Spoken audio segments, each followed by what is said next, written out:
Hello, my beloved viewers, subscribers, one timers showing up here. Welcome to another episode of The Eden's Gem. It's good to connect with you. Believe it or not, we are around the 1 year mark of when we started The Eden's Gem, and we have a special celebration episode that will be coming up very soon. Before we delve into today's topic, let's give a shout out to Blessed Dream Production and Eyes Have Not Seen, the production team that brings these episodes our way. I pray that the last year you've taken a nugget or two. You've learned one or two things. I don't know, last week we were talking about what did you know, right? Did you know some interesting facts about the month of September? And I shared 8 of those tips. And when I was done, the production manager director in the studio was saying, also, a woman carries for 9 months and then delivers. That is what is the expected date of confinement. So we're learning a lot, and I pray that some of these nuggets is staying with us and we're not just hearers of the word, but we're applying it and we're adding on into our knowledge bucket, book. I don't know. You decide. Today we are talking about what is the soul. September, we've themed it Soulful September. So today we are talking about what is the soul. Now that we've learned some things, some interesting facts about September, we've covered that. But what is the soul? You know, the first mention of soul, to the best of my ability in the Bible, is found in Genesis chapter 2, verse 7. And this is what the King James says. And the Lord God formed man of the dust of the ground and breathed into his nostrils the breath of life, and man became a living soul. You see, that scripture has always intrigued me a bit. Man is created. I know the King James uses living soul. Other translations, the New Living Translation that I love so much, uses a living being. But we know that the Bible was originally translated into the King James Version. And so I like to, when I really want to know the originality of something, I like to study it from the King James, even though my preferred version is the New Living Translation. The fact that it uses a living soul and not man became a living man, but it is a physical being molded with clay. But the breath that God breathes into that man makes the man stands up. And when the man stands up, he is now called a living soul, not a living physical person, but a soul. That tells me that the soul is super important to our existence as the children of God. And last week, I was sharing that in our world now, we focus on two, or we swing the pendulum on two extreme ends, physical and spiritual, but we do neglect the soul. But if God's breath makes us a living soul, then I want to ask myself, if I'm receiving the Spirit of God, the breath of God, and it's making me more spiritual, what is happening to me? Why is it that the Spirit makes me not a spirit being, but a living soul? So, in as much as we neglect the soul, it's time, in my personal opinion, for us to pay particular attention to the soul. The last fact that I shared last week was that September, especially in North America, is set up to remember the lives of those that are lost by suicide and also to address the concept of depression. You see, suicide ideation, suicidal thoughts, and actually carrying through with suicide plans usually stem from depression. And depression is not a physical, although it has a physical manifestation of I feel weighted, I feel like I don't want to get out of bed, and I feel sad, and we can see it in the physical countenance of a person, it actually stems from the soul. So, what is a soul? You see, the universe is divided in what they call three substantial realms: the physical realm, the psychological realm, and the spiritual realm. Now, the psychological realm is actually from the ancient Greeks, came out with it to represent the soul. So, the world that we live in now is divided into three realms. The physical realm, those are the tangible things that we can see: the tree, the buildings, things that we can see. But we also believe that there's a psychological realm, and then there's a spiritual realm. The word that is translated soul, or the soul in the Greek word is, um, I want to pronounce it really the right way, or maybe even give you the spelling, is suke, or I think the P is Psuche. Suke. I don't know. I didn't take Greek, okay? But the word is what now has become the root word for psychology, the study of the soul. You know, you would usually hear philosophers address psychology a lot.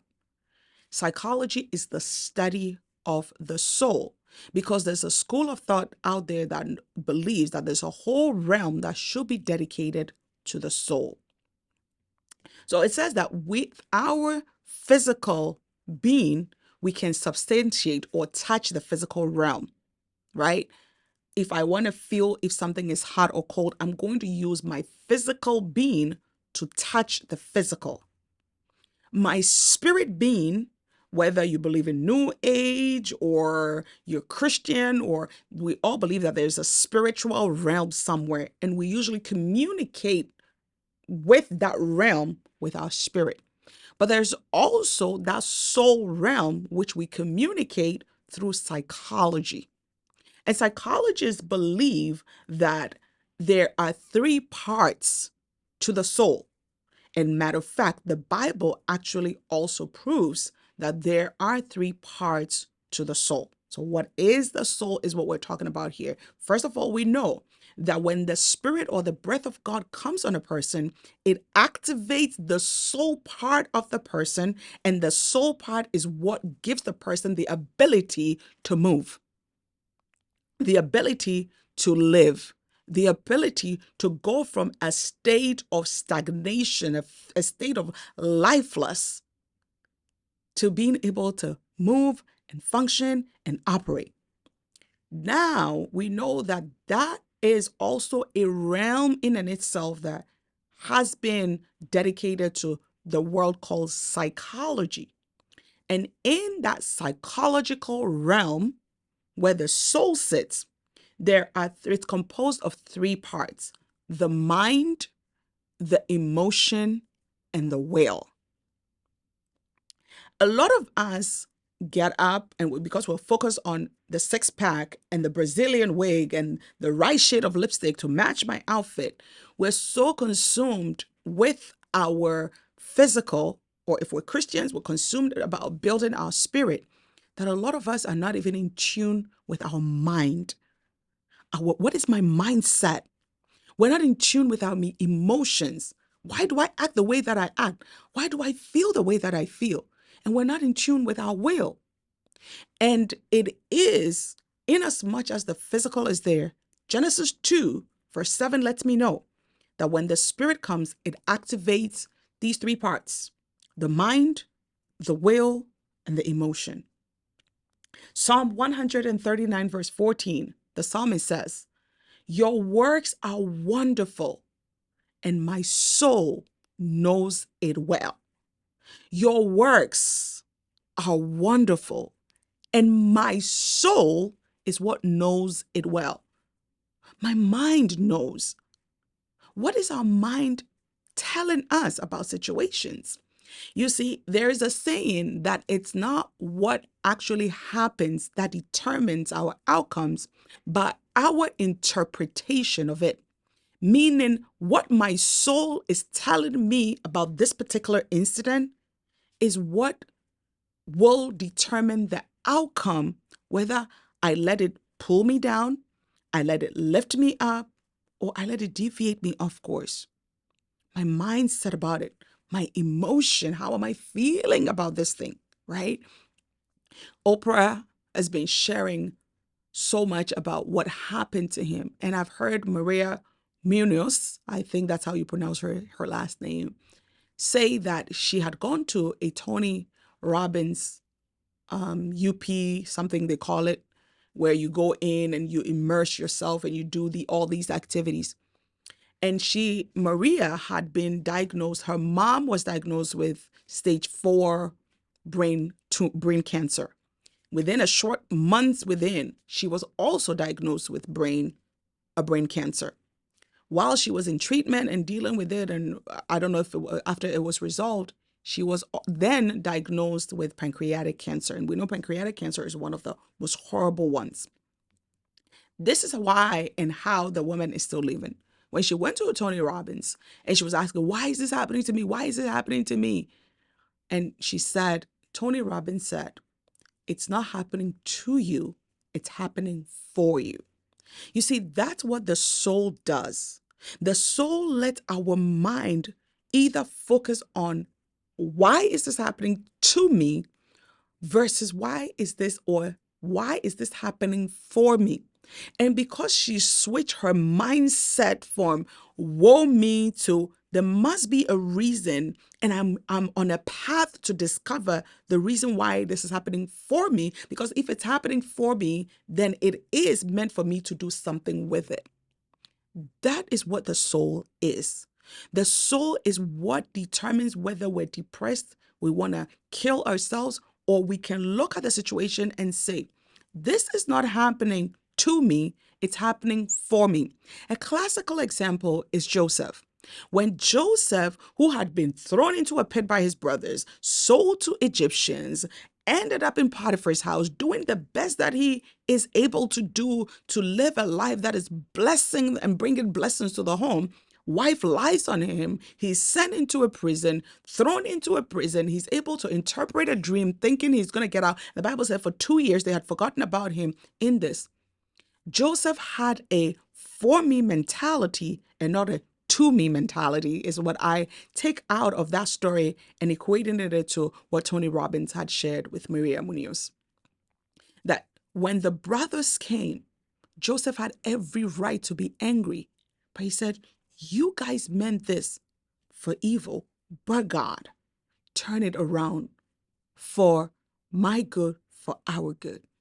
If we can listen and let the breath of God and the word of God breathe on our physical brain and our physical being, we go from a soul that is diseased to a soul that is up and standing and living. So, when was the last time you checked on your soul? When was the last time, you know how they have this thing, soul search? When was the last time that you and I sat down and checked on our soul? I believe this September, God has given us the opportunity to do so. This morning, while I was getting ready, I happened to be having a conversation with a woman. And when I was praying for her, it made sense that why God had drastically changed this whole theme for this month. And I had prayed certain prayers for her to change her countenance in life. And when I was done, unbeknownst to another person that walked in the room, started speaking the exact words that God had given me to speak to her, that God had given to her. We had not had a conversation. So God is saying to you today, do you even know what the soul is? Number one. And number two, why the soul is important. Do you pay attention to the mindset that we have? Do we wake up and have a conversation in as much as we're looking at our skin, and as ladies that there's a wrinkle, there's a dark spots. Do we check in and look in the mirror to see how our soul is also looking and the will that is in us? I want to end with this. Choosing, deciding, refusing are functions of the will. It is your will, indicating that the will is also part of our soul. And this is what I want to conclude with this statement. Our soul is our very person and its expression, and it is expressing our personality. Your mindset, are you pessimistic or optimistic? When you encounter problems, do you see a detour or do you see a roadblock? Those are centered on our soul. And it is the soul that is supposed to be alive and well. The next episode, we're going to do a deep search into our individual souls so that we will start paying more attention to our soul this Soulful September and beyond. God bless you, and I'll see you in the next episode.